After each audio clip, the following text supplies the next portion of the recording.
दोस्तों, क्या आपने कभी सोचा है कि कुछ स्थितियों में चुप रह जाना आपकी पूरी जिंदगी बदल सकता है?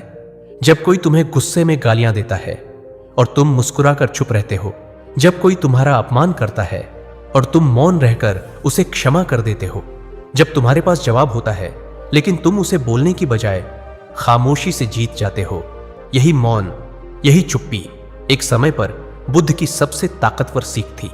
और आज मैं तुम्हें ले चलूंगा एक ऐसी यात्रा पर जहां गौतम बुद्ध ने बताया था कि जिंदगी में ऐसी 10 जगहें होती हैं जहां इंसान को हमेशा चुप रहना चाहिए, क्योंकि वहां बोलना नहीं, समझना जरूरी होता है, और जहां समझ आ जाए वहां शांति अपने आप आ जाती है। बुद्ध और आनंद की बातचीत एक शाम। आनंद, जो बुद्ध के सबसे प्रिय शिष्य थे, ध्यान से उठे और पूछ बैठे, भगवान, क्या हर समय सच बोलना जरूरी है? बुद्ध मुस्कुराए और बोले, नहीं आनंद, कुछ सच्चाइयां ऐसी होती हैं जिन्हें बोलने से ज्यादा चुप रहना बेहतर होता है। आज मैं तुम्हें बताता हूं 10 ऐसे स्थान जहां मौन सबसे बड़ी समझदारी है। पहली स्थिति, जब सामने वाला क्रोध में हो।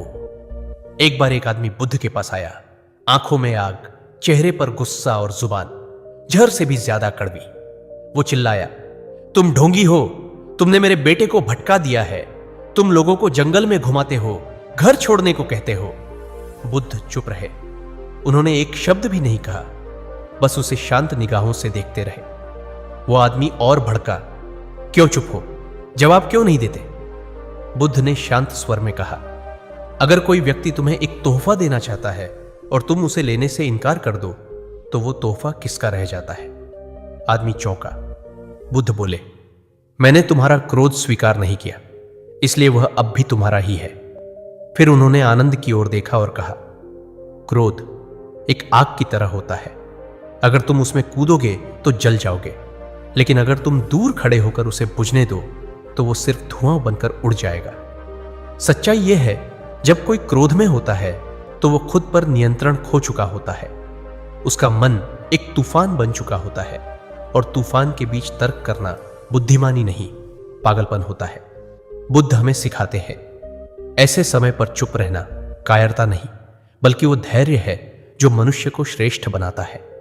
दूसरी स्थिति, जब कोई तुम्हें जानबूझकर नीचा दिखा रहा हो। किसी दिन आनंद ने पूछा, भगवान, कुछ लोग मेरे पीछे मेरी निंदा करते हैं, मुझे कमजोर समझते हैं, कभी कभी लगता है उन्हें जवाब देना चाहिए। बुद्ध मुस्कुराए, आनंद, क्या तुमने कभी किसी ऊंचे पर्वत को देखा है? हां भगवान। क्या वह पर्वत नीचे से फेंके गए पत्थरों से हिलता है? आनंद ने सिर हिलाया, नहीं भगवान, पर्वत अडिग रहता है। बुद्ध बोले, तुम्हारा चरित्र उस पर्वत की तरह होना चाहिए। लोग क्या कहते हैं वो उनका कर्म है, तुम क्या सुनते हो वो तुम्हारा चुनाव है। कई बार लोग सिर्फ इसलिए तुम्हें नीचा दिखाना चाहते हैं क्योंकि वो जानते हैं कि तुम उनसे ऊंचे हो। उनके पास शब्दों का हथियार होता है, लेकिन तुम्हारे पास मौन की ढाल होनी चाहिए। बुद्ध की यही शिक्षा है। अगर तुम पलटकर उत्तर दोगे तो तुम उनके स्तर तक गिर जाओगे, लेकिन अगर तुम शांत रहो तो तुम्हारी चुप्पी ही उनके घमंड को तोड़ देगी। और याद रखो, जिन्हें जवाब देने की जरूरत नहीं होती वो सबसे ऊंचे होते हैं। तीसरी स्थिति, जब कोई तुम्हारी बात सुनने को तैयार ही ना हो। एक बार एक युवा ब्राह्मण बुद्ध के पास आया, बहुत सारे सवाल लेकर, लेकिन दिल में अहंकार भरकर। वो बोला, तुम जिस मोक्ष की बात करते हो वो मेरी किताबों में नहीं लिखा। तुम्हारा ध्यान, तपस्या, ये सब बेकार की बातें हैं। बुद्ध मुस्कुराए और कुछ नहीं बोले। ब्राह्मण चौंका, कुछ कहोगे नहीं? बुद्ध बोले, सिर्फ वही बोलना चाहिए जहां सुनने वाला हो। और फिर उन्होंने एक कथा सुनाई। अगर एक बीज ऐसी जमीन पर डाला जाए जहां नमी ना हो, सूर्य की किरण ना हो, तो क्या वो उगेगा? आनंद ने कहा, नहीं भगवान। बुद्ध बोले, उसी तरह ज्ञान का बीज भी तब तक नहीं उग सकता जब तक मन सुनने के लिए तैयार ना हो। इसलिए बुद्ध कहते हैं, मूर्ख से बहस मत करो, वो पहले तुम्हें अपने स्तर पर लाएगा, फिर अनुभव से हरा देगा।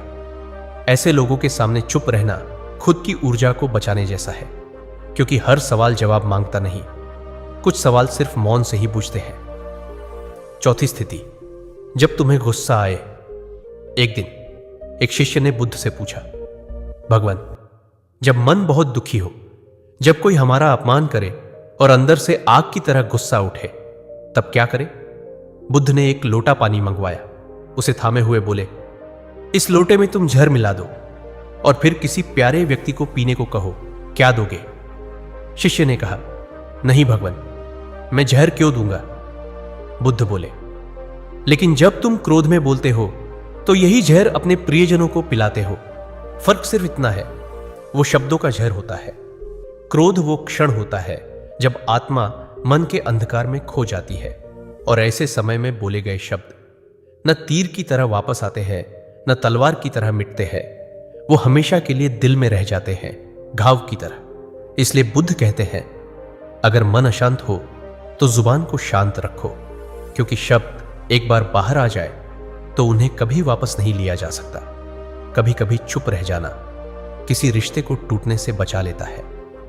5वीं स्थिति, जब सामने वाला तुम्हारी बात को तोड़ मरोड़ रहा हो। कुछ लोग ऐसे होते हैं जो तुम्हारे हर शब्द को तोड़ मरोड़ कर अपनी सच्चाई गढ़ते हैं। वो बहस नहीं करते, वो चालें चलते हैं। एक बार किसी राजा ने बुद्ध से सवाल किया, भगवान, अगर कोई बार बार मेरी कही बातों को गलत ढंग से फैलाए, मुझे झूठा साबित करे, तब क्या करूं? बुद्ध ने मुस्कुराकर कहा, राजन, अगर कोई तुम्हारी बातों को मोड़कर अपनी तलवार बना रहा है तो क्या तुम अपने ही शब्दों से खुद को घायल करोगे? फिर उन्होंने एक कथा सुनाई। एक साधु नदी के किनारे बैठा ध्यान कर रहा था। एक व्यक्ति आया और साधु के शब्दों को गलत अर्थों में लेकर गांव में फैलाने लगा। लोग साधु को ताना देने लगे, लेकिन साधु मौन रहा। वर्षों बाद उसी गांव ने साधु को महात्मा की तरह पूजा। बुद्ध बोले, सच हमेशा समय से साबित होता है। तुम्हारी चुप्पी तुम्हारी गरिमा की रक्षा करती है। इसलिए जहां लोग सिर्फ सुनने नहीं तोड़ने के इरादे से आते हो, वहां मौन ही सबसे बड़ा उत्तर होता है। 6वीं स्थिति, जब तुम्हें पूरी सच्चाई न पता हो। एक दिन एक युवक दौड़ते हुए बुद्ध के पास आया। भगवान, मैंने सुना है कि आपके एक शिष्य ने चोरी की है। ये तो आपके आश्रम की मर्यादा को तोड़ता है। बुद्ध ने उसकी आंखों में देखा, शांति से पूछा, तुमने देखा? नहीं भगवान, किसी ने बताया। बुद्ध मुस्कुराए, तो तुम वही कर रहे हो जो अधूरे ज्ञान वाले करते हैं। तुम सच नहीं जानते, फिर भी न्याय करने आए हो। क्या तुम्हें पता है, आधा सच पूरा झूठ बन सकता है? फिर उन्होंने कहा, सच्चाई एक खिला हुआ कमल है जो समय के साथ खुलता है। अगर तुम अधूरी पंखुड़ियों पर राय दोगे तो तुम उसकी सुंदरता से वंचित रह जाओगे। बुद्ध सिखाते हैं, जो जानते हैं वो चुप रहते हैं, क्योंकि उन्हें पता होता है कि सच्चाई बोलने की मोहताज नहीं होती। वो धीरे धीरे खुद सामने आ जाती है। इसलिए जहां तुम्हारे पास पूरी कहानी ना हो, वहां मौन तुम्हारी समझदारी की पहचान बनता है। 7वीं स्थिति, जब कोई दुख में हो। एक दिन बुद्ध के पास एक महिला रोती हुई आई, कंधे पर अपने मृत बच्चे का शव उठाए। वो चिल्ला रही थी, भगवान, मेरा बेटा मर गया है। आप तो चमत्कारी है, कृपा कीजिए, उसे जीवित कर दीजिए। बुद्ध ने उसे देखा, एक क्षण चुप रहे, फिर कहा, मैं उसे वापस ला सकता हूं, लेकिन पहले तुम मुझे एक ऐसा घर खोज कर लाओ जहां कभी कोई मरा ना हो। महिला दौड़ पड़ी, हर घर के द्वार पर गई।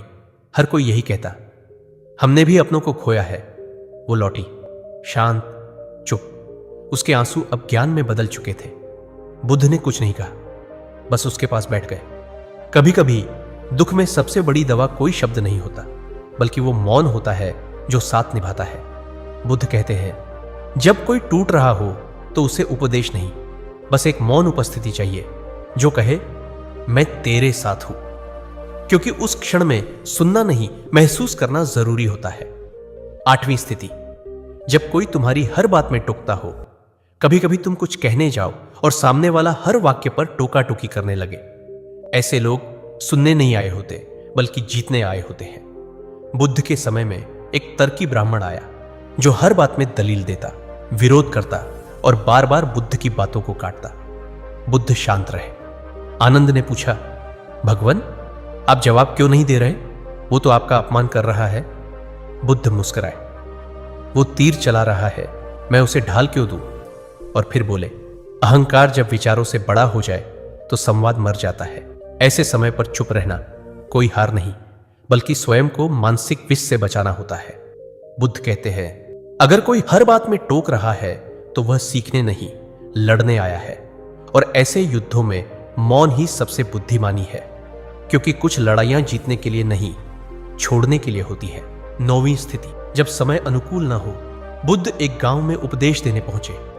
एक युवक ने आकर कहा, भगवान, मेरे पिता क्रोधी हैं, मेरी बात नहीं सुनते, मैं उन्हें आपका ज्ञान देना चाहता हूं। बुद्ध मुस्कुराए, अगर तुम किसी बीज को पतझड़ में बोओगे तो क्या वो फल देगा? नहीं भगवान। तो फिर ज्ञान भी उसी तरह है, हर बात को कहने का सही समय होता है। अगर तुम समय से पहले बोले तो वो शब्द भी कांटों जैसे चुभेंगे। बुद्ध बताते हैं, जैसे सूरज धीरे धीरे उगता है, वैसे ही कुछ बातें समय के साथ ही खिलती है। जल्दबाजी में दी गई सलाह कभी कभी रिश्तों को तोड़ सकती है। इसलिए अगर तुम्हें लगे कि सामने वाला तैयार नहीं है तो चुप रहो, क्योंकि जब समय सही होगा तब तुम्हारी चुप्पी भी ज्ञान बनकर गूंजेगी। बुद्ध सिखाते हैं, मौन भी एक उपदेश है, बस सही समय आने तक उसका इंतजार करो। 10वीं स्थिति, जब तुम्हारा मौन किसी को शांति दे सकता हो। शाम ढल रही थी। बुद्ध एक वृक्ष के नीचे ध्यान में बैठे थे। आनंद पास बैठा था, कुछ बेचैन, कुछ असमंजस में। उसने पूछा, भगवान, क्या हर प्रश्न का उत्तर देना जरूरी होता है? बुद्ध ने उसकी ओर देखा, मुस्कुराए नहीं, कुछ बोले भी नहीं, बस चुपचाप उसका हाथ पकड़ा और अपने पास बैठा लिया। वो मौन, लेकिन उसमें था करुणा, समझ, अपनापन। आनंद की आंखों से आंसू बहने लगे। बुद्ध ने फिर भी कुछ नहीं कहा, क्योंकि कभी कभी मौन वो शक्ति बन जाता है जो किसी के टूटे हुए दिल को जोड़ सकता है। बुद्ध बोले, जब तुम्हारा मौन किसी को शांति दे सकता है तो उसे उपदेश बनाने की जरूरत नहीं होती। कभी कभी चुप रहकर तुम किसी का सबसे बड़ा सहारा बन जाते हो। मौन में भी प्रेम होता है, और वो प्रेम कभी शब्दों से नहीं दिया जा सकता। उस दिन आनंद को समझ आया कि बुद्ध होने का मतलब ये नहीं कि तुम बहुत बोलते हो, बल्कि ये कि तुम समझते हो कब नहीं बोलना चाहिए। मित्र, अगर आपने ध्यान से सुना है तो शायद अब आप भी समझ गए होंगे कि जिंदगी में हर बात का जवाब देना जरूरी नहीं होता। कभी कभी चुप रह जाना ही सबसे बड़ी समझदारी होती है। और जो ये समझ गया कि कब चुप रहना है, वो समझ गया कि जीवन को कैसे जीना है। ऐसी ही और बुद्ध के ज्ञान से भरी कहानियां जानने के लिए मेरे चैनल को लाइक करें, शेयर करें और सब्सक्राइब करना ना भूलें। मिलते हैं अगली रोशनी भरी कहानी में।